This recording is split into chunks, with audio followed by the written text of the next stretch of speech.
Hi friends, எல்லாருக்கும் good morning. இப்போ நம்ம என்ன பார்க்க போகிறோம் அப்படின்னா, இன்றைக்கி வந்து என்னோடய நேட்டிவ் வந்திருக்கேன். ஒரு சின்ன வேலை இருந்தது, ஸோ அதனால் வந்திருக்கேன். என்னடா இவங்க அடிக்கிறதுக்கு நேட்டிவ் போகிறீங்கன்னு யோசிக்காதீங்க, கொஞ்சம் வேலை இருக்குது, ஸோ அதனால தான் வந்தேன். சரிங்களா. இன்றைக்கி வந்தப்போ பார்த்தப்போ பார்த்தீங்கன்னா, இப்போ இந்த செடியெல்லாம் படர்ந்துருச்சு. ஓகேங்களா. அன்றைக்கி மழை டைமில் வந்தனால ரோஜாப்பூ செடியும் பார்த்தீங்கன்னா நல்லா வந்திருக்கு. ஓரளவுக்கு முட்டை எல்லாம் தான் போடுறோம். இந்த செடியும் ஓரளவுக்கு வந்திருக்கு. இது மட்டும் இந்த ரெட் கலர் ரோஸ் மட்டும் கொஞ்சம் பட்டு போன மாதிரி இருக்குது. சரி பார்ப்போம் மழை வரும்போது. ஸோ இது பன்னீர் ரோஸ்ன்னு சொல்லுவாங்க இல்லையா, அது பார்த்துக்கோங்க. இன்றைக்கி செட்டாக 3 பூ பூத்துருக்கு. தெரியுதுங்களா. இது எல்லாமே நான் வச்ச செடி தான். அழகாக இருக்குது பாருங்கள்.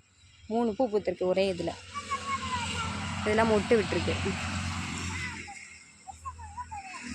இந்த பாருங்கள், இதுவும் என்னோட நான் வச்ச செடி தான். ஸோ எங்கள் வாழை மரம் நல்லா பெருசாகிடுச்சு. எல்லாமே ஓரளவுக்கு நல்லா பெருசாகிடுச்சு பாருங்கள்.